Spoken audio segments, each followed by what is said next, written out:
तर थोड्याच वेळामध्ये नवी दिल्लीतल्या भाजपच्या मुख्यालयात पश्चिम बंगालसह इतर विधानसभेतील विजयाचा जल्लोष हा केला जाणार आहे। पंतप्रधान नरेंद्र मोदी भाजप कार्यकर्त्यांना संबोधित करणार आहेत। त्यामुळे मोदी नेमकं काय बोलणार याकडे देशाच्या नजरा लागलेल्या आहेत। कार्यकर्ते दाखल झालेले आहेत। भाजपचे राष्ट्रीय अध्यक्ष देखील या ठिकाणी पोहोचलेले आहेत। याशिवाय केंद्रीय गृहमंत्री अमित शहा हे देखील भाजप मुख्यालयामध्ये पोहोचलेले आहेत। या अगोदर देखील लोकसभेची निवडणूक असेल किंबहुना विविध राज्यातल्या निवडणुका असतील, या निवडणुकांमध्ये भाजपनं जेव्हा जेव्हा यश मिळवलेलं आहे त्यावेळेला आणि मोठं सेलिब्रेशन होत असताना कायमच दिल्ली मुख्यालयामध्ये पंतप्रधान नरेंद्र मोदींचं संबोधन हे कार्यकर्त्यांना पाहायला मिळतं। एक एक जे नेते आहेत, केंद्रीय मंत्री आहेत, हे देखील आता भाजप मुख्यालयामध्ये पोहोचत आहेत। भाजपचे माजी राष्ट्रीय अध्यक्ष जे.पी. नड्डा हे देखील या ठिकाणी पोहोचलेले आहेत।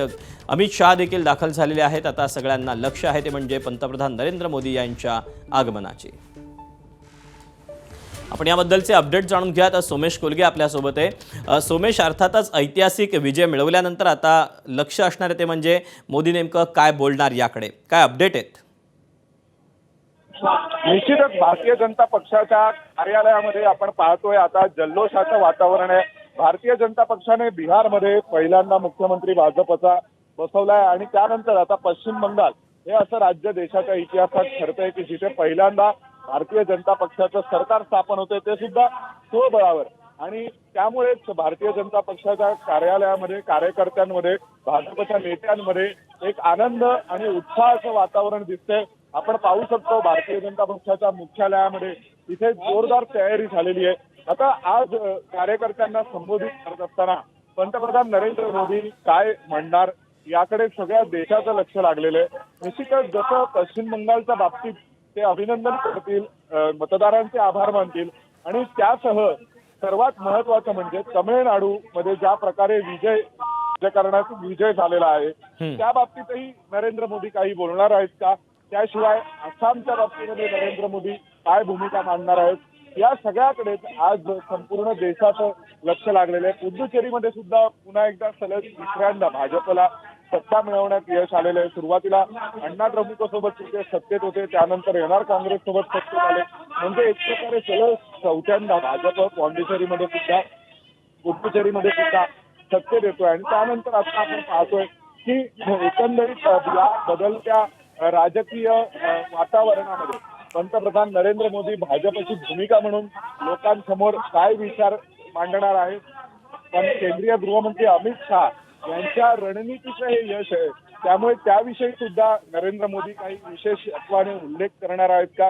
नितीन नवीन हे भाजपचे राष्ट्रीय अध्यक्ष झाल्यानंतर पहिली अशी निवडणूक ठरली आहे की ज्यामध्ये भाजपने यश मिळवलंय आणि ते सुद्धा इतकं देदीप्यमान यश मिळवलंय।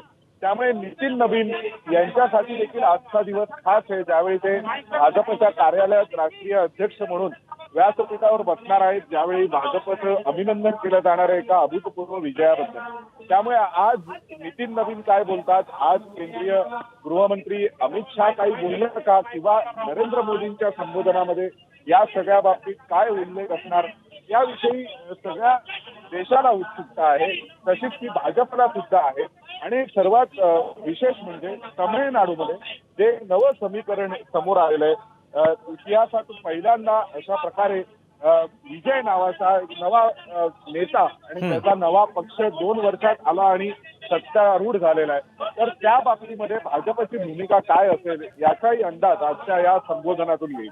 त्यामुळे आपण पाहू शकतो की इथे खास भाजपकडून तयारी करण्यात आलेली आहे। असंख्य कार्यकर्ते भाजपच्या कार्यालयाबाहेर सुद्धा जमलेले आहेत। अनेकांना आतमध्ये सोडलं नाहीये का सुरक्षा यंत्रणेने, परंतु इथे कडेकोट सुरक्षा बंदोबस्तामध्ये आता नरेंद्र मोदी आणि आपण पाहतोय की भाजपच्या कार्यालयामध्ये नरेंद्र मोदी आणि भाजपचे राष्ट्रीय अध्यक्ष नितीन नवीन यांचे मोठे कटआउट लागले। जर आपण तिथे पाहिलं काळजीपूर्वक तर श्यामाप्रसाद मुखर्जी यांचाही फोटो लागलेला आहे। श्यामाप्रसाद मुखर्जी हे स्वतः बंगालचे होते, बंगालमधले यशस्वी राजकारणी होते आणि त्यावेळेसचे एक मोठे नेते होते देशातले, त्यांनी जनसंघाची स्थापना केली।